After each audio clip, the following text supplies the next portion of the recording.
Você já parou para pensar como certos líderes conseguem arrastar multidões, comandar países, ou até construir impérios inteiros, mesmo sem serem exatamente pessoas carismáticas, inspiradoras ou éticas?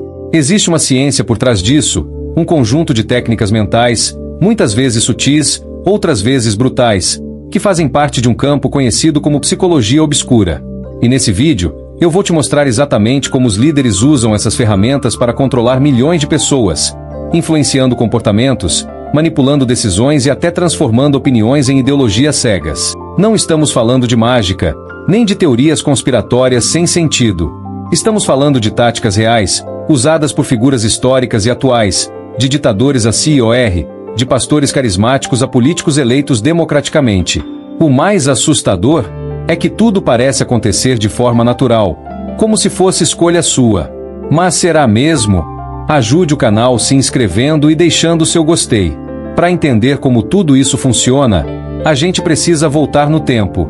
Muito antes das redes sociais, muito antes até da televisão existir, líderes já usavam estratégias psicológicas para controlar as massas. Hitler, por exemplo, era um orador extremamente treinado. Seus discursos seguiam padrões quase hipnóticos, com pausas milimetricamente calculadas, tons que subiam e desciam no ritmo da emoção do público. E isso não era por acaso. Ele usava o princípio da autoridade, uma das armas da persuasão mais estudadas na psicologia obscura, em conjunto com repetição, sugestão emocional e criação de inimigos invisíveis, para gerar medo e depois oferecer a si mesmo como salvador. Essas táticas ainda são usadas hoje, com roupas novas. Políticos modernos seguem roteiros parecidos, adaptados ao Instagram, TikTok e aos algoritmos de recomendação. A estrutura é a mesma. Crie um problema, apresente uma ameaça, diga que todos estão contra você, e então se posicione como o único que pode resolver. Simples e incrivelmente eficaz. Mas por que essas técnicas funcionam? A resposta está no nosso cérebro. A psicologia obscura explora falhas no sistema de tomada de decisões humanas. A maioria das pessoas acredita que age com racionalidade, mas a verdade é que grande parte das nossas escolhas são feitas no automático, guiadas por emoções e impulsos inconscientes.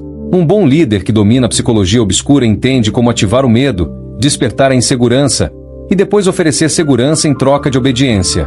Isso se chama reforço emocional condicionado. O público começa a associar a figura do líder com alívio, estabilidade, proteção. Não importa se ele mente, manipula ou comete erros. O que importa é que ele parece resolver. É uma ilusão cuidadosamente construída. E quanto mais frágil for a população, emocional, social ou economicamente, mais vulnerável ela será a esse tipo de controle psicológico. E não pense que isso acontece só em governos ou religiões. No mundo corporativo, líderes de empresas também aplicam os mesmos princípios. Sabe aquele chefe que nunca grita, mas te faz sentir medo só com o olhar? Ele pode estar usando táticas de dominação silenciosa. Ou aquele gestor que elogia demais, mas sempre exige o dobro de produtividade em troca.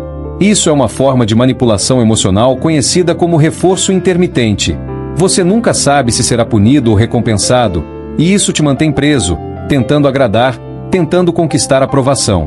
É o mesmo princípio usado em relacionamentos abusivos e até em cultos religiosos. Misturar medo com validação é uma técnica poderosa que prende a mente humana num ciclo de dependência. E quem domina isso, domina as pessoas. Mas há uma técnica em especial que merece destaque: o uso do inimigo comum. Líderes que usam psicologia obscura sabem que a melhor forma de unir um grupo é criar um vilão externo. Não importa se esse vilão é real, simbólico ou inventado. Pode ser um outro país, uma elite imaginária, um grupo religioso, uma classe social ou até uma empresa concorrente. O importante é redirecionar a raiva do povo. Quando as pessoas têm a quem culpar, elas se sentem mais conectadas entre si e mais inclinadas a seguir alguém que promete lutar contra esse inimigo. Essa técnica é tão antiga quanto a própria política.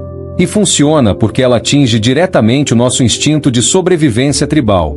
O nós contra eles ativa um modo de pensamento coletivo primitivo, onde o questionamento é substituído por lealdade. Outro ponto essencial é a manipulação da linguagem. Líderes que dominam a psicologia obscura raramente falam com clareza absoluta. Eles usam frases ambíguas, metáforas emotivas e palavras com múltiplos sentidos, para que cada pessoa entenda aquilo de uma forma que faz sentido para ela. Isso cria uma ilusão de conexão íntima. É como se o líder estivesse falando diretamente com você, mesmo que estivesse se dirigindo a milhões. Essa tática é chamada de linguagem de alta carga emocional. Em discursos e postagens, essas palavras funcionam como gatilhos mentais: liberdade, tradição, futuro, ameaça, justiça. Termos vagos que evocam sentimentos profundos, mas que nunca são explicados em detalhes.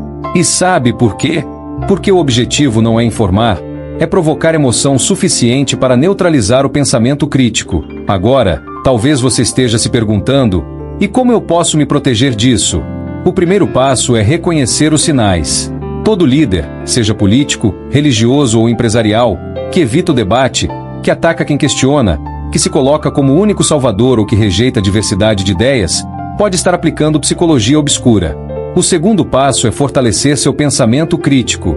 Questione, pesquise, compare discursos com ações. O poder da psicologia obscura só existe quando você entrega sua autonomia mental em troca de conforto emocional. Não caia na armadilha da emoção manipulada. Entenda que o controle de milhões começa sempre com a rendição silenciosa de uma única mente. Por fim, vale lembrar: psicologia obscura não é uma arma mágica. Ela só funciona quando a sociedade permite. Um povo informado, educado emocionalmente e com senso crítico afiado é a maior ameaça ao controle mental em massa. E talvez, o verdadeiro líder do futuro não será aquele que sabe manipular, mas aquele que ensina as pessoas a pensarem por si mesmas. E aí, você vai seguir? Ou vai começar a enxergar o que está por trás do discurso?